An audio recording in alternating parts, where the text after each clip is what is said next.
tardes. El Banco de la República Centro Cultural Valledupar les da la bienvenida a la conferencia La Vorágine en sus 100 años de existencia. Nos acompaña en la tarde de hoy Marta Cecilia Andrade, magistra en literatura, especialista en docencia universitaria, escritora, poeta, investigadora, crítica literaria y docente universitaria. Les recordamos que pueden realizar sus preguntas a través del chat.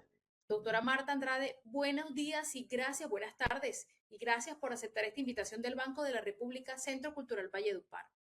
Bueno, muy buenas tardes. Muchísimas gracias por la presentación, Maricruz. Quiero dar un saludo especial a todos los asistentes y sobre todo a las directivas del Banco de la República que tuvieron a bien eh, permitirme estar esta tarde con ustedes. Un gusto, un placer y bueno, estamos aquí para dialogar. Bueno, saludo, veo que está también la doctora Amparo Bello, también un saludo muy especial para ella que ha confiado en mí hace varios añitos para acompañarlos en mis talleres y en mis conferencias. Muchas gracias, doctora.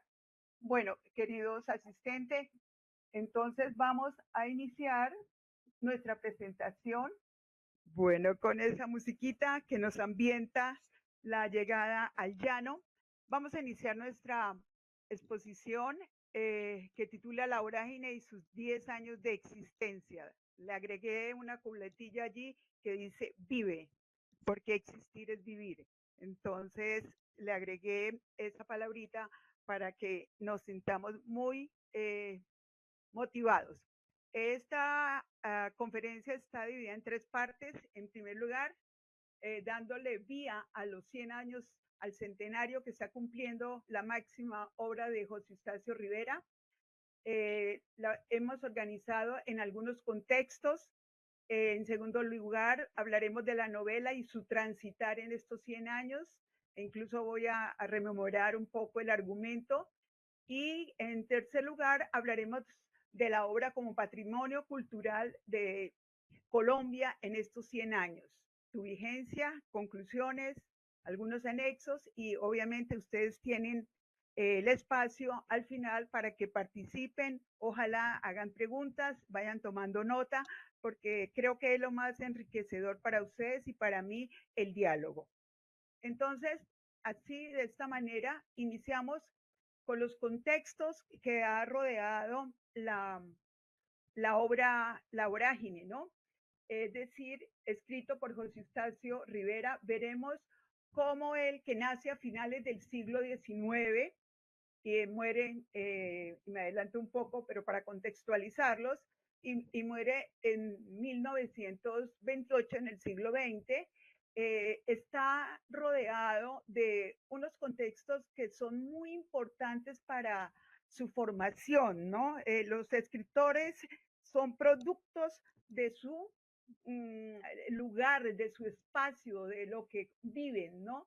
Entonces tenemos que dentro de los hitos históricos de finales del siglo XIX estaba recién hechecita la Constitución de 1886, también la Guerra de los 1000 días, una guerra que, bueno, tiene realmente fueron 1130 días, y que se dio a finales del siglo XIX, en el 99, y finaliza en 1902.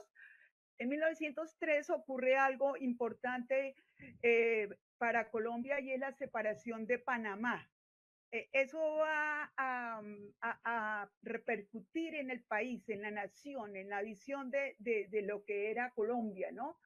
Es como si le quitaran un brazo, ¿verdad?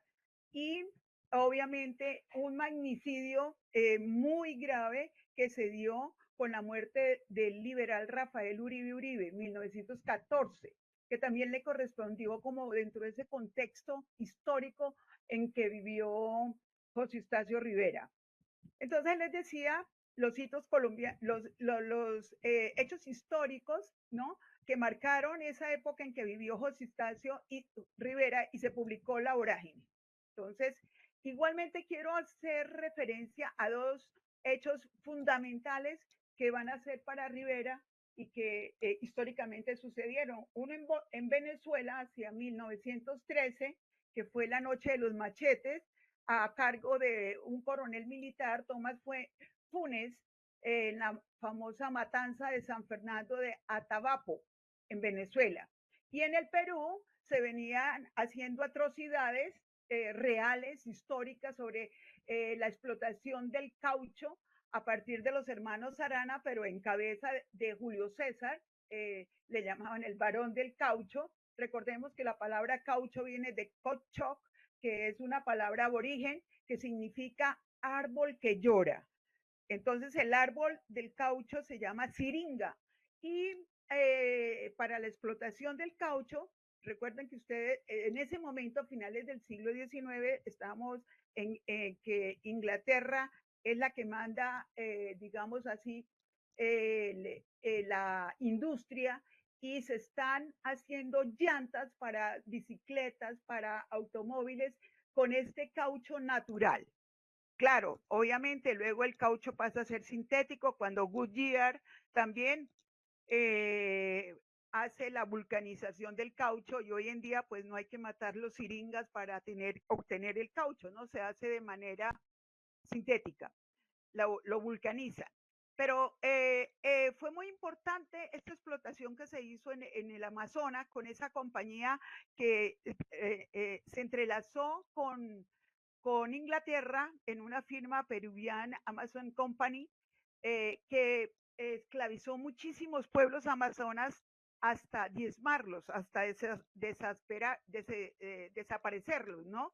Dice incluso el mismo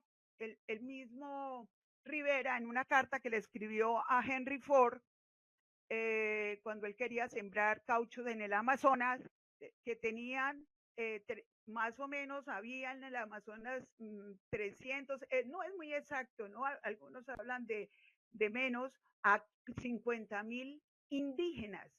Y bueno, a pesar de que hubo un exterminio de los indígenas para que cumplieran la explotación del caucho, en la selva, hoy en día solamente encontramos, dicen las estadísticas, 4,000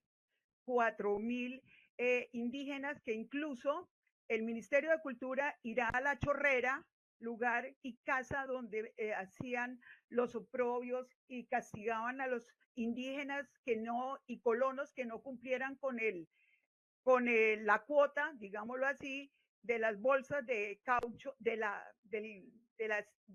leche, digamos, que extraían de los árboles, ¿no? Hacían unas bolas en ese caucho y tenían que cumplir con un peso y el que no lo cumpliera, eso se iba acumulando cuánto usted seguía debiendo.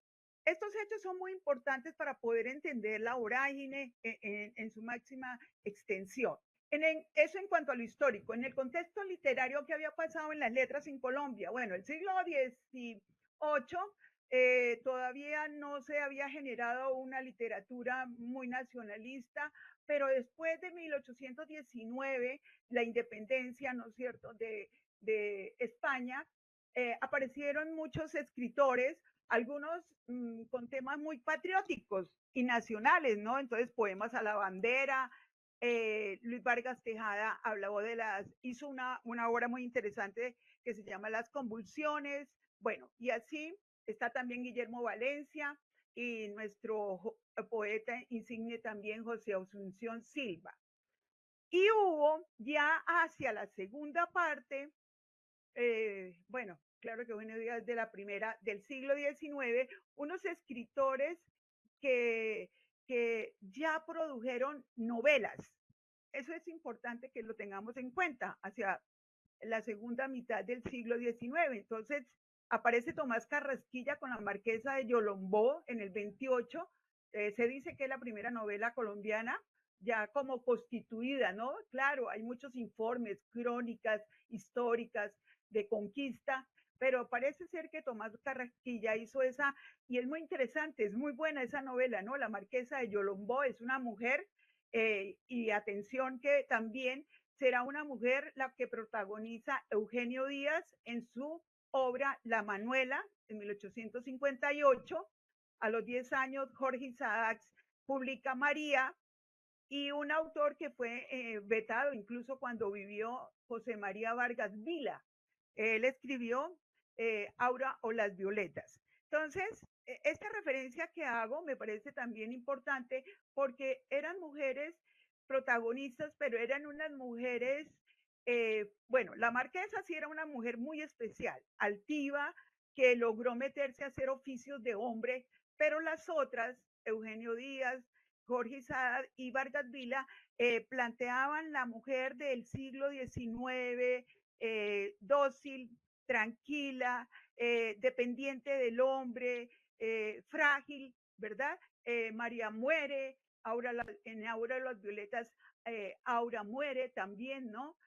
Con un amor que no lo logró llevar a su máxima expresión. Manuela también era una campesina y su esposo muere. Esos son detalles importantísimos para entender en la obra de la vorágine por qué hay una revelación y una revolución de las mujeres en esa obra de la vorágine. Tan importante, tan importante. Bueno, así llegamos a la organización del grupo literario del centenario con 5 escritores que están allí en la diapositiva, Nieto Caballero, la misma María Cano, que ustedes conocen, la antioqueña, que escribió, además de ser sindicalista y defensora de los derechos humanos, Luis Carlos López, el Tuerto López, que tanto personalmente lo quiero, está Porfirio Barba Jacob y está nuestro José Eustacio Rivera Salas, 1888-1928. Unos daticos muy pequeñitos de Rivera, porque sé que ustedes tienen un ciclo y los felicito por haberle dedicado este ciclo a José Eustacio Rivera allá cerca del Guatapurí, ¿no? Entonces me parece muy rico que ustedes hayan hecho este ciclo de conferencias. Ya mañana creo que el maestro Félix Lozada les hablará y les va a profundizar, él es especialista en la vida de Rivera, pero lo voy a tocar por eso tangencialmente. José Eustacio, sí, claro, un estudiante rebelde rural de una familia que aunque tenía tíos en esa época militares que habían trabajado habían participado en la Guerra de los Mil Días, su familia prefirió como hacerse al margen de esa familia terrateniente y se va a vivir a una finca cerca de Neiva, que se llamaba San Mateo. Hoy se llama Rivera. Entonces, él nace en Neiva. La verdad que los historiadores, y usted averigua en Google y en Internet y dice que nació en ese pueblo que hoy se llama Rivera, antes San Mateo, se llamaba San Mateo, y allí estaba la finca de él. Se hace abogado, se gradúa en la Universidad Nacional con una tesis de liquidación de las herencias. Esto es muy importante, ¿no? Porque va a tener que ver con las tierras, y él se había preocupado, una persona sensible, un poco enferma, se hace congresista, trabaja en la comisión limítrofe con Venezuela, lo envían allá él desiste, viaja al llano, conoce el Casanare, Orocue, allá en Orocue hay un precioso museo que aspiramos ir este fin de año, Baupés, al Amazonas, lo transita y desistió de hacer esos límites porque se preocupó mucho por lo que estaba sucediendo en las fronteras. Recuerden que apenas Colombia iba a ser una república, era una república joven, no se sabía de frontera ni de nada, esa era la ley, como dicen, ¿no? La ley del monte. Allí transita por ríos, conoce las problemáticas, la denuncia vía administrativa, nadie le para bola, nadie le pone fundamento, al contrario, lo evaden, se hace representante de la Cámara por su tío Pedro Rivera, pero luego lo sacan también un sacerdote, Esteban Rojas, y él dice que lo sacaron de un sotanazo de la lista de otra vez del Congreso. Bueno, importante de José Eustacio, que ustedes ojalá mañana no se pierdan esa conferencia del maestro Lozada. Él hizo dos investigaciones claves.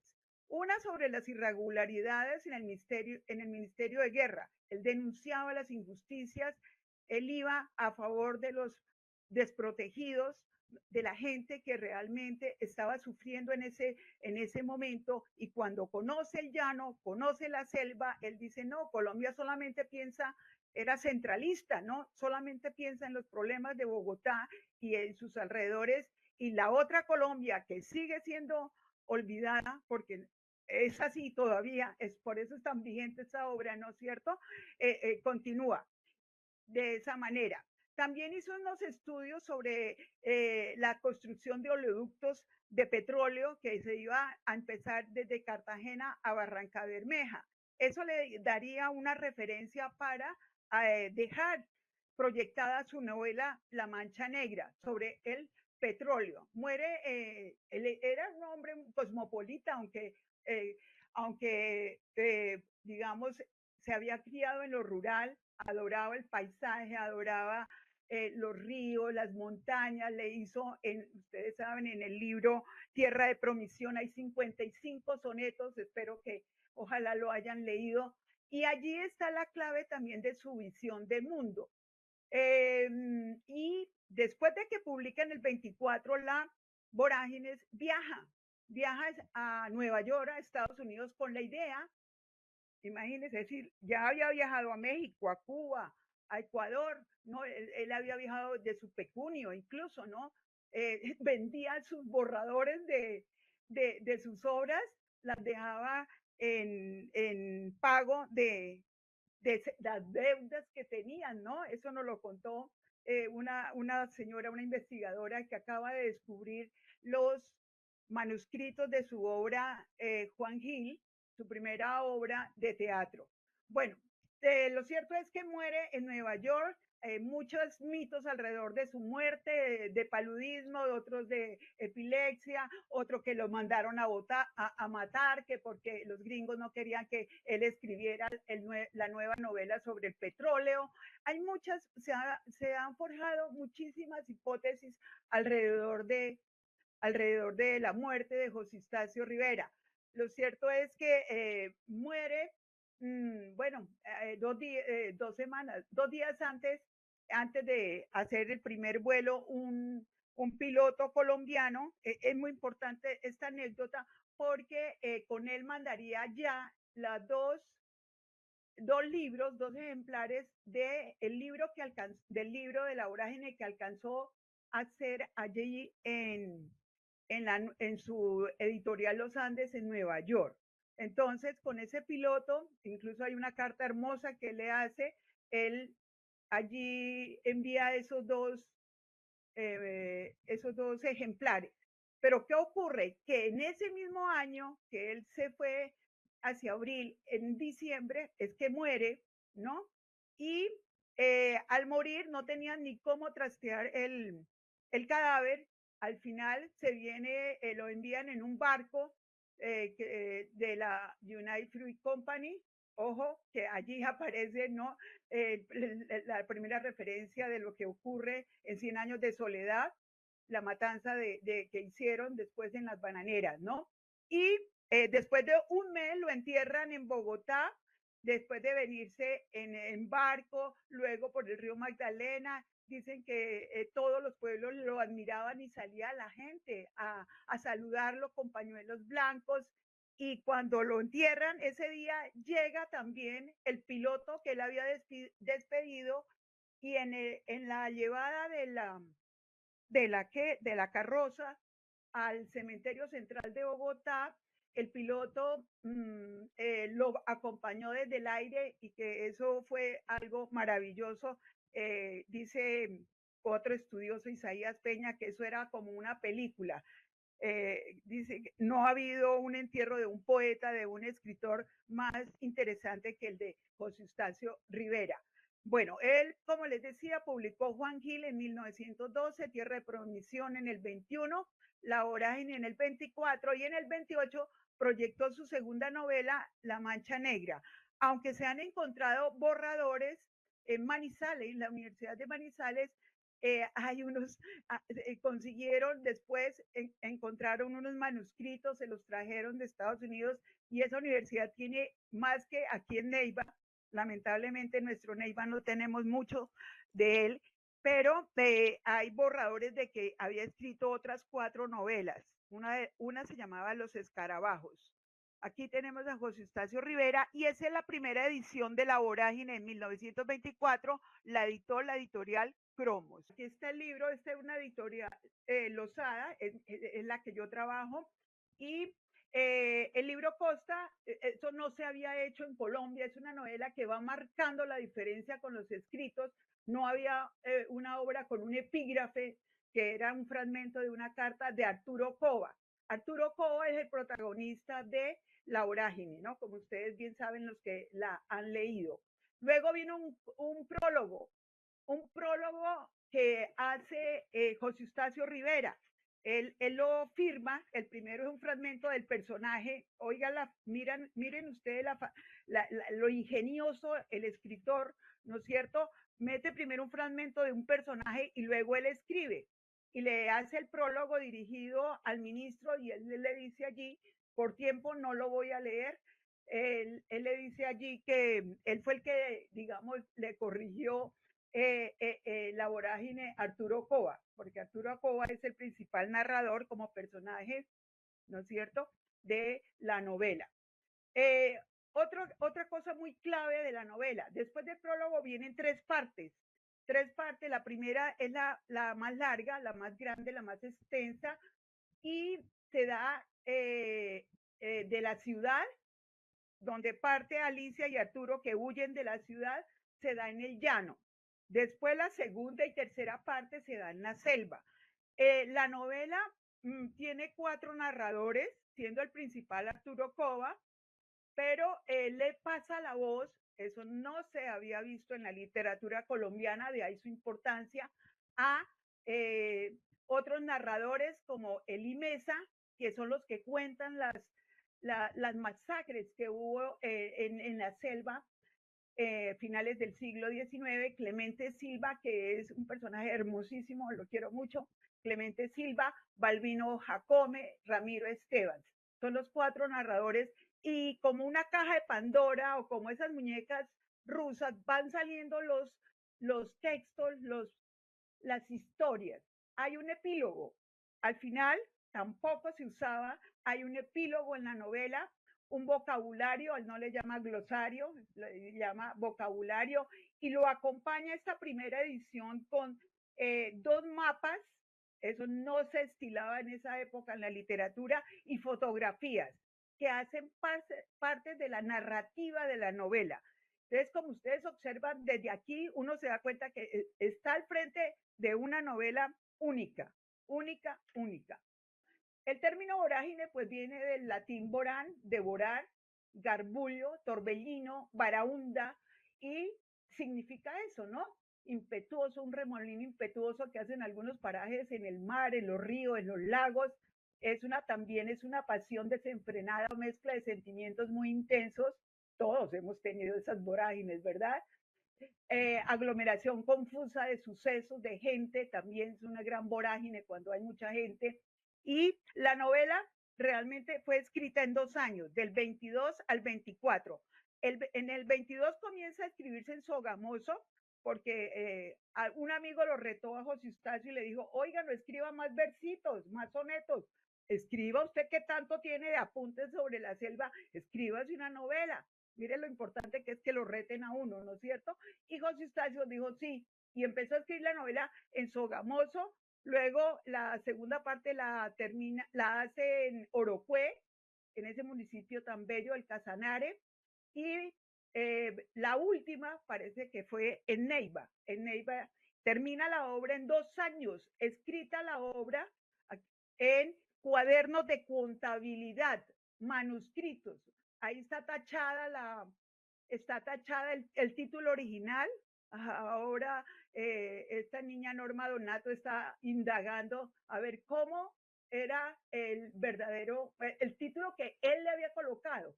La vorágine realmente fue un amigo, no recuerdo el nombre, un amigo que le leyó, dijo, no, eso es una vorágine. Entonces le puso la vorágine, pero él tenía otro título. Entonces él escribió la novela a mano, manuscrito, como ustedes observan.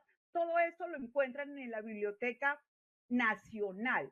y la misma biblioteca del Banco de la República, hágase muy amigos, yo quiero mucho la biblioteca del Banco de la República, tiene incluso versiones facsímil y ya tiene la última edición que acaba de salir de la Universidad de los Andes, que le hablaré más adelante.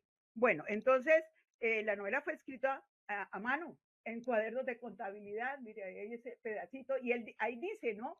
Entonces les decía que era tan curioso y como se usaba en esa letra tan linda, ¿no? ¿Cómo se llama esa letra? Bueno, se me olvidó, 1923.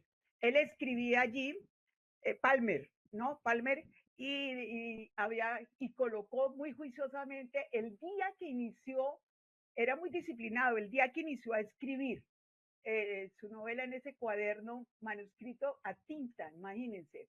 Bueno, dentro de los mapas que incluye está toda la ruta. Usted es una ayuda a los mapas, es una ayuda a los mapas y aunque las otras versiones, la mía no tiene mapas, mi versión, mi edición no tiene mapas, no la tiene, pero ahí observen ustedes que Colombia, Venezuela, Brasil y Perú era como un solo país allí en la selva, ¿no? No se sabía hasta dónde iban las fronteras. Lo único que demarcaban eran los ríos. Los ríos iban a desembocar al Amazonas y llegaban a Manaos y de ahí al océano, ¿no es cierto?, al Atlántico, para llevar el caucho a Inglaterra. Entonces, duraron como 50 años en esa explotación, imagínense, ¿no? Él capta como 20 años, él cuenta más o menos como 20 años la historia. Pero quise traerles a colación este mapita y aquí tenemos el mapa de Colombia para que nos situemos. Hay veces no sabemos ni dónde queda el Bichada, la Guainía, Baupés, Guaviare, Amazonas, el Meta. Y aquí la pareja protagonista, Arturo y Alicia, salen de Bogotá, llegan a Casanare y comienzan a rodar hasta llegar a Manaos. Bueno, como para que ustedes no se me vayan a perder, he querido incluirles todo ello, no voy a leer el prólogo. Bueno, ¿de qué se trata la obra? Como les decía, pues Arturo Cova desde el comienzo, creo que mucha gente se sabe el inicio de la vorágine, antes que me hubiera apasionado por mujer alguna, jugué mi corazón al azar y me lo ganó la violencia. Más que el enamorado, fui siempre el dominador, cuyos labios no conocieron la súplica. Uy, qué belleza, ¿no? Entonces él, desde el inicio de esa primera parte, nos ubica, uno, en la violencia, ¿no? Estas son claves de lectura que les estoy dando, no dejo de ser maestra, ¿no? Entonces, es una clave importante, la violencia, y otra clave que me parece allí, lo de dominador, ¿no? Fue un enamorado dominador, dominaba a las mujeres, ¿no? Era el que mandaba, era el que a él él nunca suplicaba, ¿no? Bueno, entonces ya vemos allí un narrador, un hombre machista que teniendo a Alicia al lado va a contar la historia. Ella estaba obligada a casarse con un terrateniente y él fue como un salvavidas. Ella realmente no quería a Arturo, ella quería era un primo, pero decide tener amores con Arturo Cova, ¿no? Y él le ofrece, le dice, como la van a obligar a casarse, huyamos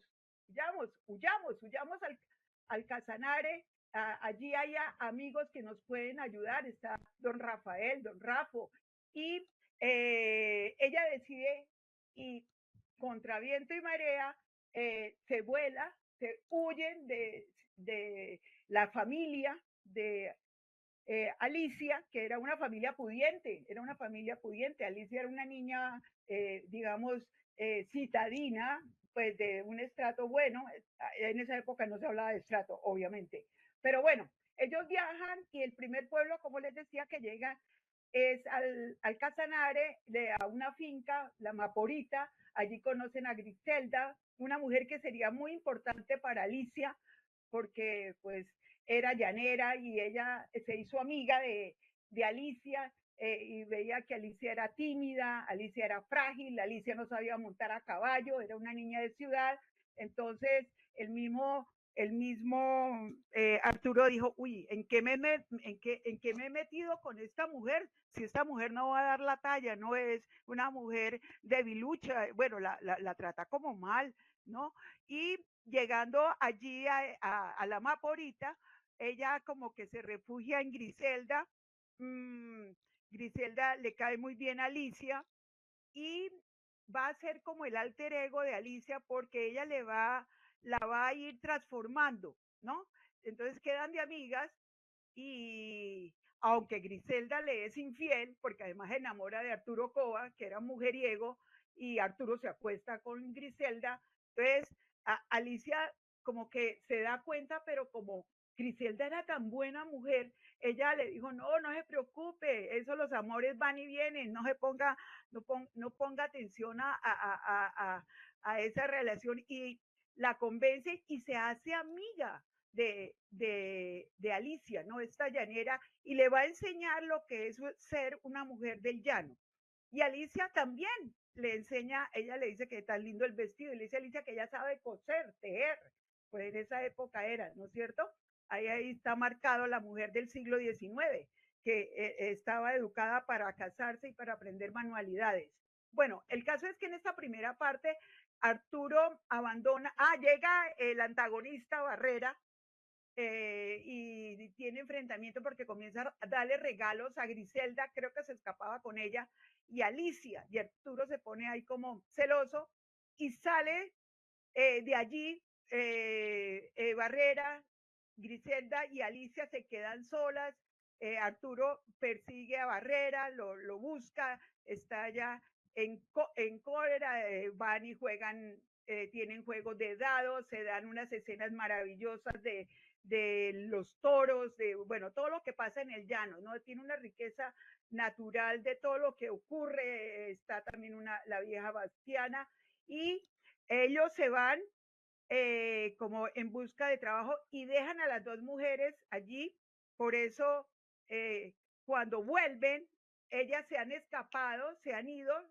Barrera las ha convencido que viajen con ellos, con la expedición que va a por Caucho, y ellos estallan muy, muy bravos, tanto Arturo Cova como el esposo de Griselda, se pusieron furiosos porque encontraron la Maporita sola, la incendian, estallan en cólera y dicen que se reían como Satanás hacia la segunda parte. La segunda parte ya siguen contando historias de los indígenas, de Mapiripana, de lo que ocurrió con las masacres. Aparece Clemente Silva, que es un pastuso que lleva 16 años buscando a su hijo, que se había escapado a la selva de Cauchero. Entonces Clemente también pasa y él cuenta las atrocidades más grandes. No me detengo porque el tiempo avanza. Aparece una mujer maravillosa que a mí me gusta mucho, la Madonna Zoraida Irán, que es como la selva personificada. Ese es otro detalle que tienen las mujeres aquí, no se personifican con la selva. Ya hacia el final de la tercera parte, y saltándome muchos eventos, siguen contando las hormigas carnívoras, cómo los caimanes le echan un niño a los caimanes. Esteban Ramírez cuenta lo de Atabapo, que la gente la entierran viva, las niñas indígenas son abusadas, son violadas por los siringueros, por los capataces, y allí también Cova se hace amante de la misma turca, tercera amante, ¿no es cierto? Y, pero allí, a mí se me olvidó un detalle, que es que comenzando en la primera parte, Cova se da cuenta que Alicia va embarazada. Ella ni se había dado cuenta, era una niña tan inocua que no se había dado cuenta que estaba embarazada. Entonces, él fue el que descubrió en la primera parte que ella estaba embarazada. Entonces, ahí él coge como más afán ya supieron que Barrera se las había ya llevado, entonces él comienza con más afán a buscarlas, las dos mujeres, ¿no? Con Fidel Franco. Entonces, al final de la tercera parte, claro, las encuentran primero a Griselda y luego a Alicia, le mira el estómago, han pasado 7 meses, ella va embarazada con su hijo, él ha soñado, se ha soñado con ese hijo, con de pronto casarse con Alicia, ¿no? Él la idealiza mucho, aunque la maltrata también, ¿no? Y a todas las mujeres. Pero bueno, por el hijo hay allí como un cambio. Y termina la obra él redactando, porque él va redactando la novela, imagínense ese intradiegético es el narrador, va contando la misma novela como narrador y termina diciendo cuánta página en blanco, cuánta cosa que no se dijo. Le dejaremos fogones a Clemente para que los busquen, ¿no? Ya va ahí va con Alicia, con Griselda, se escapan ahí por la Curiara y no, no se tarde, dice, solo le dice en un escrito a Clemente, solo tenemos víveres para 6 días, nos vamos en nombre de Dios, dice Arturo, eso es lo último que escribe Arturo en la novela. Y luego aparece el epílogo que todos conocemos, los que hemos leído, que todos hemos leído, que es que hace 5 meses búscale en vano Clemente Silva, sin rastro de ellos, los devoró la selva. Bueno, he hecho saltos y saltos, pero quise incluirla para que no se me descontextualizara. ¿Qué ha pasado en estos 100 años con esa gran novela? Que además de darnos un lenguaje barroco, un lenguaje enriquecido por la retórica, las figuras literarias, nos plantea la denuncia y las masacres, el maltrato a la selva, todo lo que ocurre, que ojalá o la vuelvan a leer o la lean, de verdad, motívense. En estos 100 años ha tenido varias ediciones, 5 ediciones, la última la hizo la Universidad de los Andes, dos críticas de la universidad que se llama Erna von der Walde y Margarita Sergen, que incluso mañana me voy a ver con ellas aquí en Neiva, llegaron a Neiva, la mandó al Ministerio de Cultura, y ellos hicieron una edición cosmográfica, aquí está la edición cosmográfica de la universidad, y trataron de hacer la edición que Rivera corrigió en Nueva York en su editorial Los Andes. Ellas rescataron esta edición bellísima, trae mapas tal cual como la dejó Rivera. Entonces se le abona a estas dos investigadoras que tendré, como les cuento, el gusto de conocerlas mañana. Pero fueron los chilenos, Eduardo Nil Silva hizo la mejor biografía que hay de Rivera.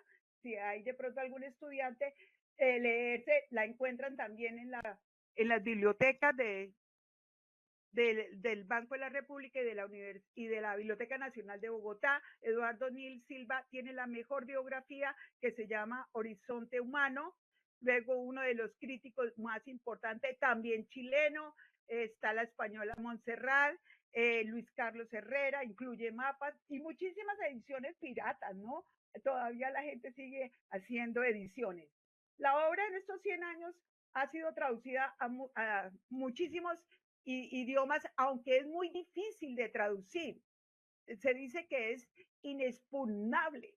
Se ha traducido, pero que es porque es todo un tratado, es un vademecum de todas las plantas de la selva, ¿no? Del llano. Entonces, traducir eso es muy difícil, pero lo han hecho en inglés, francés, ruso, portugués, alemán, polaco, japonés.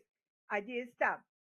Y ahora el Ministerio de Cultura sacó una convocatoria para que hubiese 5 idiomas más en este centenario que la pudieran traducir. Entonces, miren la importancia ustedes de esta magna obra y que afortunadamente el Ministerio de las Culturas y las Culturas y allí dice la Cancillería, no, bueno, tiene otro nombre, ¿no? El nombre del ministerio que ahora es plural, de las culturas y bueno, abrieron convocatoria y ya se cerró, donde pueden participar editoriales internacionales. ¿Qué etiquetas ha recibido esta novela en estos 100 años? Pues la gran novela de la selva, la gran novela del capitalismo, porque allí hay una denuncia de la firma inglesa, ¿no? Que trajo Arana para el Perú, que estuvo en Iquitos. Iquitos es una ciudad muy europea, porque claro, con la bonanza del caucho trajeron muchos elementos, muchos decorados en los edificios. Allá hay mucho patrimonio del Perú en Iquitos. Es una ciudad para conocer. La gran novela de la violencia también la llamó Antonio Caballero e incluso Antonio Caballero dice que está por encima de 100 años de soledad. Él hizo una edición para la Biblioteca Nacional hermosísima. También le dice que tiene parajes muy cursis, dice Caballero, pero sí la reivindica e incluso le dice que es mucho mejor que 100 años de soledad, que la novela de esta patria es La Vorágine, que eso es mucho decir. También Carlos Páramos, un maestro de la Universidad Nacional, antropólogo, él dice que ese clásico es incalificable porque se ha dilatado en tiempo y en espacio. Las lecturas de La Vorágine en estos 100 años, cuando salió, ha transitado por varias como etapas, ¿no? Se han venido, yo he recogido, esto es de mis estudios, he recogido algunas. Inicialmente La Vorágine no la quisieron en el sentido de que como no se podía entender, era demasiado muy cargada de recursos literarios, entonces no la comprendía. Y él mismo lo dijo en una entrevista. Sí, la novela se vende, pero no tiene éxito la historia, porque él quería era denunciar lo que no había podido decir por documentos administrativos, lo noveló, lo hizo allí en la novela. E incluso después ya el libro, la novela se lo llevaban los soldados para la guerra que hubo contra el Perú, los soldados colombianos se llevaban La Vorágine porque les servía de guía geográfica, ¿no? Entonces, qué interesante ver por todos los lares que ha pasado en estos 10 años la novela. Hacia el siglo XX, la novela fue leída como una obra estilística de un lenguaje poético, vuelve y se les retoma los recursos, se incluye ya en el canon de la literatura hispanoamericana, como una novela indigenista, igual que Guasipungo de Icaza, de Los Ríos Profundos de Arguedas, también de la obra Tombé de Diego Castrillón. Bueno, entonces estuvo allí dentro de este canon, ¿no? De novela indigenista, hacia los años 50, 60, 70. Aquí se explora en el cine, hay una película que hizo México sobre La Vorágine, se llama que no tiene el nombre de La Vorágine, no la he encontrado, la he tratado de buscar siquiera algún fragmento, pero no la he encontrado.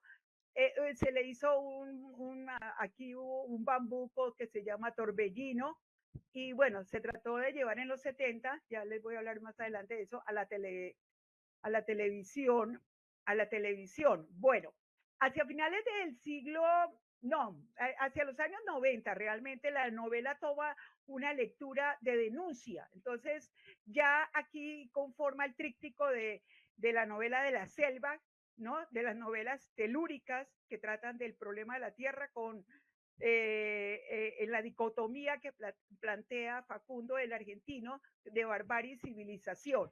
Entonces, bueno, con lo que dice ya Antonio Caballero, la gran novela, se comienza a pensar en que a leer de una manera más vanguardista, ya no se dice que es una novela telúrica, sino terrígena.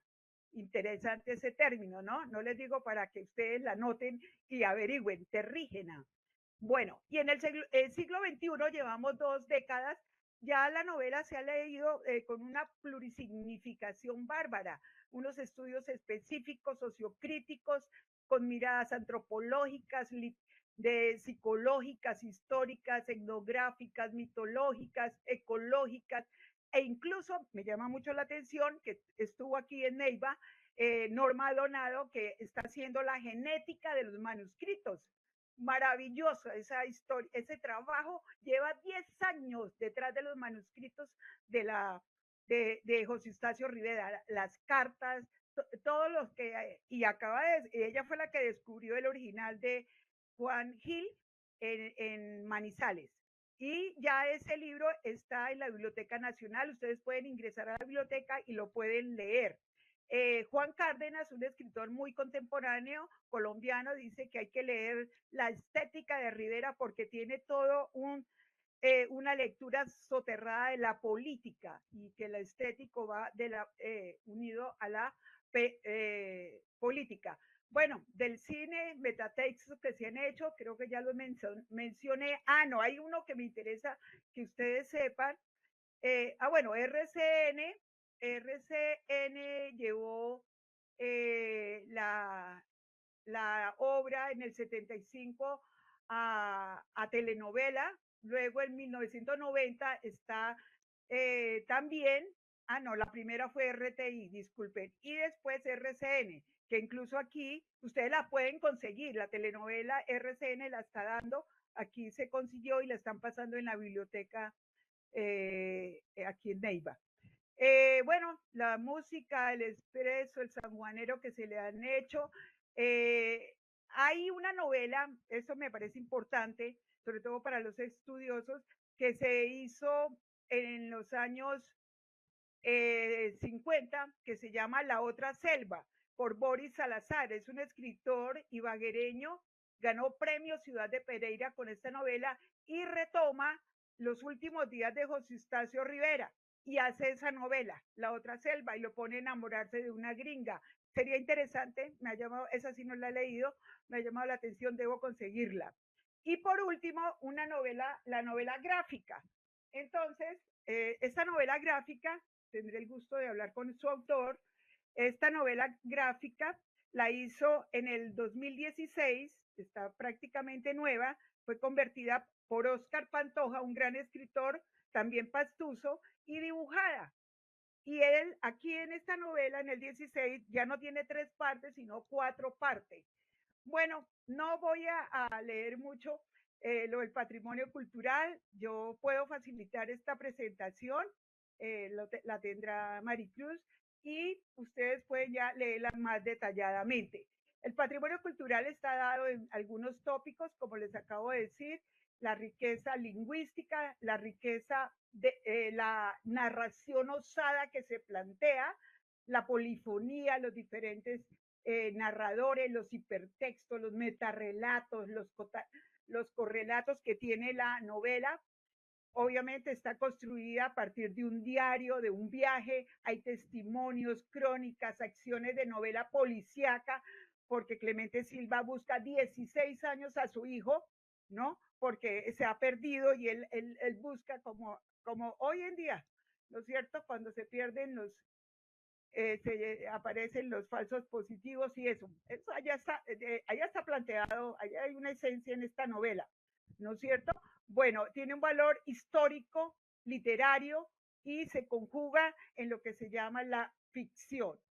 También, claro, está la denuncia de la esclavitud cauchera, los genocidios de los pueblos ancestrales, el abandono gubernamental de la frontera, la intencionalidad explícita que tenía Rivera de denunciar las violencias y la riqueza de la selva, ¿no? Hay un llamado maravilloso para rescatar la selva. Hay que ir, no se mueran sin conocer el Amazonas, es maravilloso. Y ver cómo ese pulmón de la humanidad debemos rescatarlo hoy en día, ¿no? Allí están las descripciones más hermosas en la vorágine. Aparecen arquetipos de personajes frágiles, fuertes y antihéroes, ¿no es cierto? Koba es un machista, pero es muy débil y es hasta feminado. Alguien decía que era homosexual, ¿no? Pero no. Realmente Koba es machista, se acuesta con muchas mujeres, pero tiene una fragilidad que casi siempre es de los machistas, ¿no? Son gente muy frágil, es paranoide, tiene delirios de grandeza, soñador, idealista, entonces, o sea, y toda una belleza de todos los personajes arquetípicos, las mujeres, ¿no? Yo tengo una presentación sobre las mujeres de la vorágine, El viernes estaré en Rivera, en ese pueblo donde él tenía la finca, sus papás, estaré dando una conferencia sobre las mujeres en la vorágine. Bueno, allí hay todo, en esa frontera hay una interculturalidad bárbara en la selva porque, claro, con la explotación del caucho aparecieron franceses, italianos, ingleses, de todas partes, porque todo el mundo quería pues llevar ese oro precioso que era el caucho, ¿no es cierto? Hay que recordar que no solamente se enuncia, bueno, se desarrolla la explotación del caucho, pero también la quina. La quina también fue un producto que se llevaron para Europa porque curaba en esa época el paludismo, ¿no? Las plumas de las garzas se las llevaban también para Europa, ¿no? Para los grandes salones aristocráticos. Entonces, la selva ha sido una cuna de explotación del hombre, pero la selva también se venga, ¿no? Se venga de lo que le ha hecho el hombre, de lo que le ha robado, le han quitado sus riquezas. Entonces es un lugar mágico, ¿no? La gente se va para la selva, nuestras guerrillas y a ocultarse, ¿no? Alguna gente como Arturo pensó que iba a encontrar riqueza allá y encontró fue algo distinto, ¿no? Que se lo devora, ¿no? La selva se los comen al final de la novela. Entonces, es una novela de género. Ah, bueno, eso es de lo de la mujer que ya le hablé, no me detengo mucho. ¿Por qué leerla ahora? Pues hay que leerla por todo lo que le he dicho, porque es una novela vanguardista, porque tiene una forma y un contenido maravillosos de todo lo que les he hablado, también por su lenguaje, es inagotable, ¿no? Y demuestra que en estos 100 años los hechos históricos, la verdad, no están todavía viviendo, han sido perennes, ¿no? Algo muy importante que retomo es que Borges dijo cuando le preguntaron que si había leído La Vorágine, ¿no? Y él dijo, no, yo no la he leído, yo la viví, yo no la leí, yo la viví, y es verdad, ¿no? Yo parodiando un poco digo, yo la sufrí y la sufro cada vez que leo fragmenticos bueno, la he leído como unas 5 veces, les confieso, porque además me gusta, además tengo unos vínculos muy grandes con José Eustacio. Los géneros literarios dependen entonces de las épocas también en que se lean, ¿no es cierto? Bueno, ¿por qué leerla? Porque hay una relación forastera presente de las transnacionales en Colombia, ¿no es cierto? Ustedes allá en el Cesar tienen una transnacional, creo que es la firma Drummond, Drummond, bueno, ustedes me van a corregir ahora, ¿no? Que están llevándose el carbón, ¿no? Yo no sé cómo han explotado eso allá me gustaría que alguien nos contara ahora cómo va esa explotación, si son justos o qué está pasando allá en el trasfondo de eso que se están llevando de nuestra tierra, ¿no? El carbón, el petróleo se lo llevan también. Es decir, esto es una novela que hay que leerla porque todo el patrimonio ecológico de la humanidad, la biodiversidad que tiene el planeta está condensada allí y nosotros lo estamos viviendo hoy en día, ¿no? El cambio climático es que no cuidamos la naturaleza, el medio ambiente, entonces de ahí la importancia y por eso, ojalá que vayan a la Feria del Libro, ¿no? En Bogotá, está hermosísima. Brasil, país invitado y la han decorado con aspectos de la selva. Y bueno, nuestro departamento del Huila está invitado también como departamento especial. Bueno, nos encontramos también los personajes, ¿no? Nos situamos dentro de ellos y también allí nos hallamos, ¿no? En tensiones paranoicos, vivimos hoy en día con esa amenaza de la selva citadina, de la ciudad, ¿no? Nos atracan, nos roban en la esquina. Hay una amenaza constante que la tienen y la viven los personajes de La Vorágine, ¿no? Nosotros, como les decía, creo que también hemos llevado algunas veces, no muchas, vorágines interiores. Bueno, también sirve la novela hoy en día para entender las voces indígenas, que es lo que por qué los exterminaron, por qué siguen marginados, hay exclusión, hay unas presiones depredadoras de eliminar, ¿no? De menosprecio. Para insultar uno le dice no sea indio, ¿no? A la persona que está cerca. Entonces, es tan importante saber que eso viene de atrás, ¿no? Eso viene de atrás. Encontramos madres y padres que buscan hijos. Qué horror, Dios mío, todavía tenemos esas búsquedas, ¿no? Y hay desafíos éticos dentro de la novela, políticos que nos plantea, y por eso debemos leer La Vorágine después de un siglo. Se continúa también en una sociedad patriarcal, ¿no? Uy, impresionante, perdóneme, yo, los colombianos es demasiado, ¿no? Estamos en una sociedad muy patriarcal todavía. Hay maltrato, feminicidios, prostitución, las mujeres somos cosificadas, los niños violados, los niños exterminados, eh, hay, hay una barbaridad que tan cruda que está la vorágine que nosotros hoy la estamos viviendo, ¿no es cierto? La novela nos invita a no olvidar, qué lindo eso, cuando un país desterró la memoria y existen tantas víctimas para recordar. Creo que ayer era el día de recordar víctimas, ¿no? El día que murió Gaitán. Y aunque hoy se tiene, por ejemplo, esa comisión de la verdad, ahí está flaqueando la justicia transicional y no se restablece la dignidad de las víctimas, ¿no? Todavía tenemos que trabajar tanto en esta guerra que todavía tenemos, ¿no? Todavía tenemos y que seguimos anhelando la paz. Bueno, también, bueno, aquí lo estético ya lo dije. Emerge hoy una extraña sensación de saber que los dolores y miedos de todas las otras vorágines, aún en medio del remolino desastroso de la historia, son susceptibles de ser curados. Entonces, hay también esa esperanza, que curemos, ¿no es cierto? Existe ese deseo de superar la violencia, de dar un paso hacia la redención.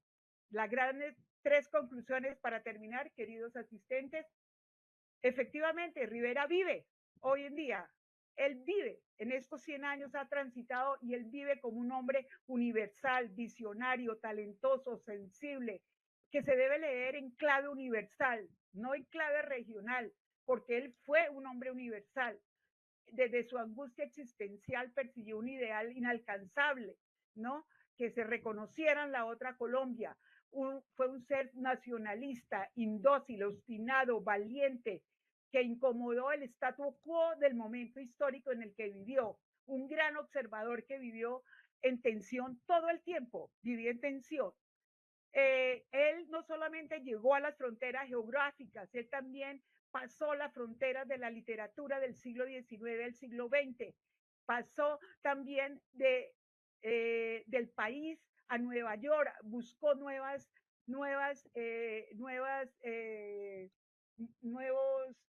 parámetros, ¿no? Nuevos lugares. La verdad, él había dicho que no quería ser enterrado en Neiva y no se enterró en Neiva, está enterrado en Bogotá, ¿no es cierto?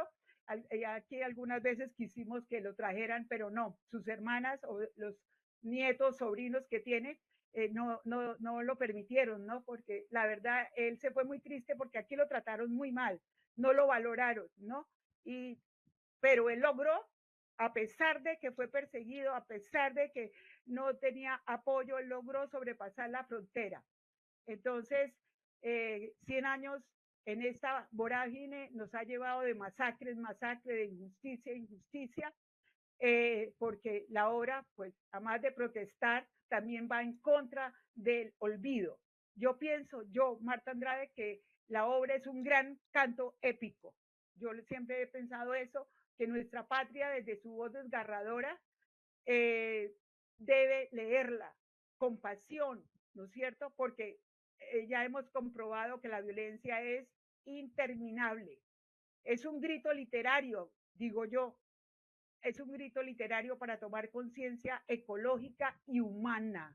Nos humaniza. Si usted no lee, solamente se conoce usted solo.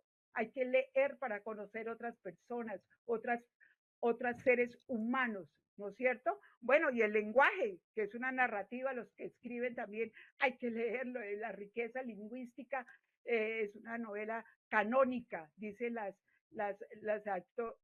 autoras uniandes, ¿no es cierto? Que todo lo vuelve universal. Dice, bueno, eh, se cree, ¿no? La tradición lo ha dicho, que la literatura es más capaz de reflejar la historia verdadera, ¿no?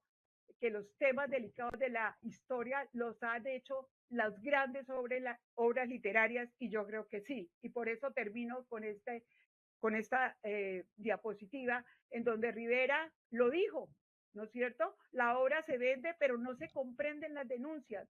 García Márquez lo dijo en su cuento Los funerales de la Mama Grande. Voy a contarlo antes de que lleguen los historiadores, porque van a contar otra cosa. Por eso estamos seguros y creemos que las estirpes condenadas a 100 años de violencia sí tendremos una segunda oportunidad sobre la tierra. Nos vamos pues, como dijo Arturo Cova, en nombre de Dios. Y termino. Aquí algunos anexos de los libros, de las ediciones, de la otra. Estos dos libros son claves, el libro azul y el libro rojo, que fueron básicos. Él los leyó, ¿no es cierto? Leyó, yo me imagino que leyó este gran libro que salió mucho antes de La vorágine, El corazón de las tinieblas de Joseph Conrad, que es sobre la explotación de África, de Bélgica, y muchos otros más. Y traigo a colación para ustedes la masacre que tuvieron hace un mes en el Cesar, en Codazzi, ¿no es cierto? Cuando mataron 5 niños indígenas y todavía se está pidiendo que hagan las necropsias. Entonces, como para ver la vigencia de nuestra obra, están las referencias para el que quiera tener la presentación. Y bueno, muchas gracias. Muchas gracias.